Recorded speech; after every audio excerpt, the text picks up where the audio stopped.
சிவராத்திரி காலை வணக்கம். அதாவது உலகத்தில் வரக்கூடிய பல்வேறுபட்ட பண்டிகைகள் விரதங்களில் எல்லாம் மிகச்சிறந்தது மகா சிவராத்திரி விரதம். இந்த மகா சிவராத்திரி விரதத்தை வாழ்க்கையில் ஒரு நாளாவது நாம் கடைப்பிடிக்கிறோம். பல ஜென்மங்கள் நாம் செய்த பாவங்கள் எல்லாம் அன்று தீரக்கூடிய அற்புதமான நாள். விரதத்திலே சிறந்த விரதம் சிவவிரதம்.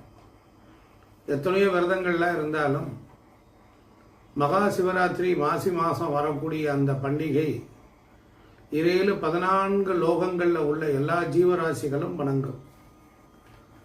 அதுபோல வாழ்க்கையில் நமக்கு இந்த சிவம் அப்படின்னா மங்களம்னு அர்த்தம். அதனால் மங்களத்தை கொடுக்கக்கூடிய நாள் சிவராத்திரி. இந்த நாளில் உலகத்தில் இருக்கக்கூடிய எல்லாரும் இறைவனை வணங்குகிறார்கள். சிவம் அப்படின்னா மங்களம்னு அர்த்தம். சிவ பத்திரம்னு சொல்லுவாங்க. பத்திரம் அப்படின்னா சுத்தம்னு அர்த்தம். அது பத்திரம். அதுபோல லௌகீக வாழ்க்கை வாழ்வதற்கோ சிவ வழிபாடு தேவை. இம்மைக்கும் மறுமைக்கும் என் சித்தர்கள், மகான்கள், யோகிகள், ஞானிகள் எல்லாரும் மகா சிவராத்திரி அன்று இறைவனை பூஜிப்பார்கள். பொதுவாக ராத்திரி அப்படிங்கிற சொல்லுக்கு என்ன பொருள் என்றால் இருள் என்று பொருள். அதே போல ராத்திரம் அப்படின்னு சொன்னால் அறிவுன்னு அர்த்தம். பாஞ்சராத்திரம் அப்படிங்கிறது வைணவ சம்பிரதாயத்தில் ஆகமத்தில் வரும். அறிவு மேலோங்கி நிற்கக்கூடிய காலம். சிவனை பற்றிய அறிவை தரக்கூடிய, ஞானத்தை தரக்கூடிய இரவுதான் சிவராத்திரி. அந்த நாளில் நாம் செய்கிற ஒரு செயல் பல நாட்களுக்கு விளைந்து நிற்கும். ஒரு விதை விதைச்சோம்னா அது பிறகு அது பெரிய மரமாகி சந்ததியருக்கெல்லாம் பலன் தருவது போல் இந்த மாதம் வரக்கூடிய சிவராத்திரி நமக்கு ஞாபகப்படுத்தும். அது ரிமைண்டர். மகா சிவராத்திரி உலகத்துக்கே பெரிய உத்தமத்தை கொடுக்கக்கூடியது. மாதத்துக்கு 2 பிரதோஷம் வரும். மாதந்தோறும் வரக்கூடிய அமாவாசைக்கு முந்தைய நாள் தான் சதுர்த்தசி திதி. அதாவது குரு சிஷியர்கள் 2 பேரும் ஒன்றாய் கலக்கிற இடம். அறிவும் ஞானமும் சந்திக்கக்கூடிய காலம். அதுதான் சிவராத்திரி. அதுவும் குறிப்பாக மாசி மாசத்தில் மாசி மாசத்துக்கு காசி என்று பொருள்.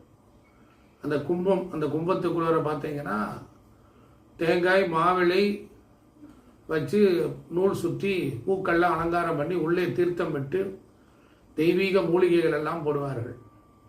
அப்போ கும்பத்திற்குள் இறைவன் ஒடுங்குகின்றான். மாசி மாதம் கும்ப மாதம். அப்போ கும்பத்துக்குள் உள்ளே இருக்கக்கூடிய அத்தனை ரகசியங்களையும் இறைவன் நமக்கு தருவான்.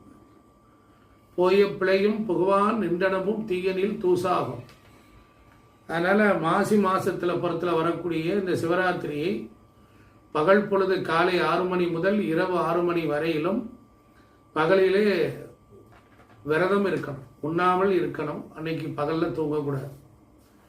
ஏன் உண்ணாமல் இருக்கணும் அப்படின்னு கேட்டால், நம்ம உடம்பு உணவில்லாமல் இருக்கிற பொழுது நம்முடைய மனமானது மேல் நோக்கி வந்து சித்தத்தில் ஒடுங்கி, சித்தம் ஆன்மாவில் ஒடுங்கி, ஆன்மா கடவுளோடு இரண்டர கலத்தல் என்பது ஞான தத்துவம்.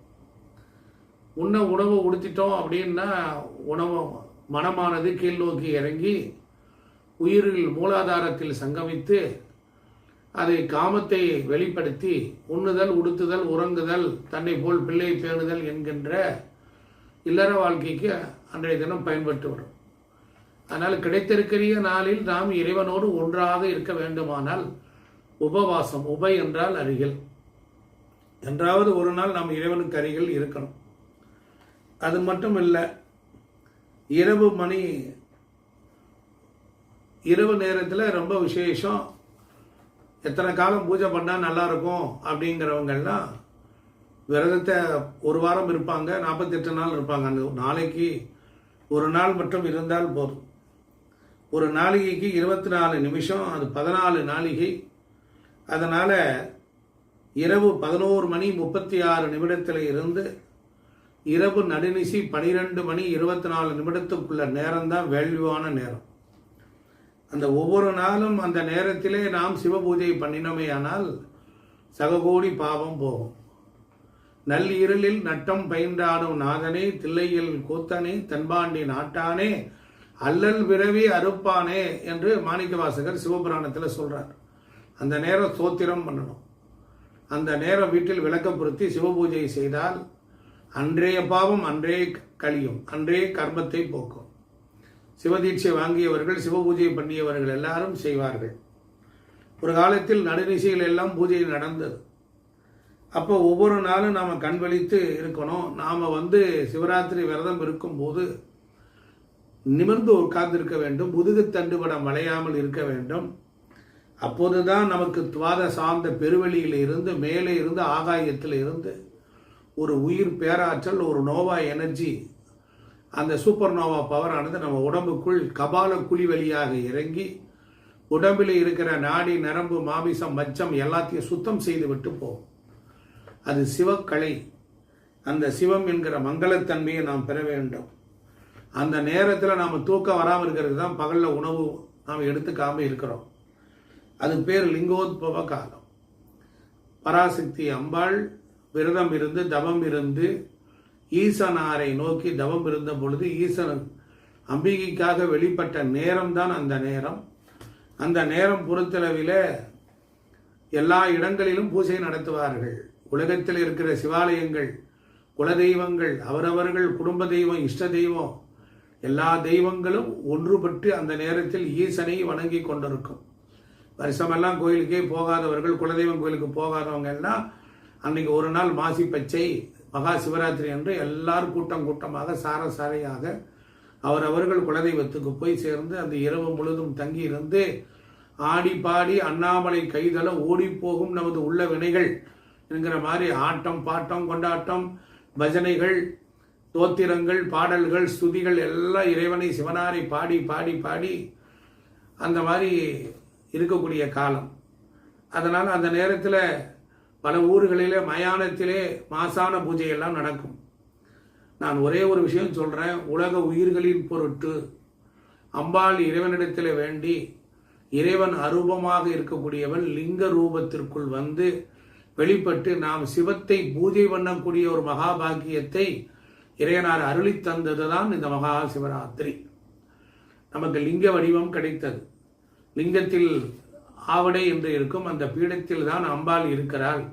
அதில் மேலே உள்ள பானம் என்பது சிவத்தை குறிக்கிறது. ஆகையினால இந்த துவாத சார்ந்த பெருவெளியில் இறைவனுடைய திருவருளை பெறுவதற்கு அந்த நேரம் லிங்கோத்பவ காலம். உற்பவம், உற்பத்தியானது. உலக உயிர்களை எல்லாம் இறைவன் உருவாக்கியது அந்த நேரம்தான். அதனால அது 4 காலமாக பிரிக்கிறாங்க. மாலை வேளையிலே சூரியன் மறைந்த பிறகு 6 to 9, இரண்டாவது 9 to 12, மூன்றாவது காலம் 12 மணிலிருந்து 3 மணிக்குள், 4வது காலம் 3 மணிலிருந்து காலை 6 மணிக்குள். நிறைய பேர்கள் வீட்டிலே சிவ பூஜை பண்ணலாம். ஒரு காலம் வீட்டில் பண்ணிட்டு மற்ற நாள் எல்லாரும் மற்ற நேரம் இரவு முழுவதும் கோயில்கள் எல்லாம் திறந்திருக்கும். எல்லா சிவனையும் அபிஷேகத்தை கண்ணால் கண்டு காதால் அங்கு சச்சங்கம் நடத்துவார்கள். உபன்யாசம் சிவபெருமானுடைய பெருமையை சொல்லுவார்கள். அதை காதில் கேட்டு வாயால் இறைவன் நாமத்தை சொல்லி அப்படி இருக்கிற பொழுது சிறப்பாக இருக்கும். அந்த நேரம் சிவசிவன் சொல்லலாம், சிவாயனவன் சொல்லலாம், ஓம் சிவசிவ ஓம்னு சொல்லலாம். அப்போ எல்லாருக்கும் மகாதேவர், ஹரஹர மகாதேவா, தென்னாடுடைய சிவனை போற்றி அந்நாட்டவர்க்கு இறைவா போற்றின்னு சொல்லுது. 18 புராணங்களிலே மிகச்சிறந்தது சிவபுராணம்.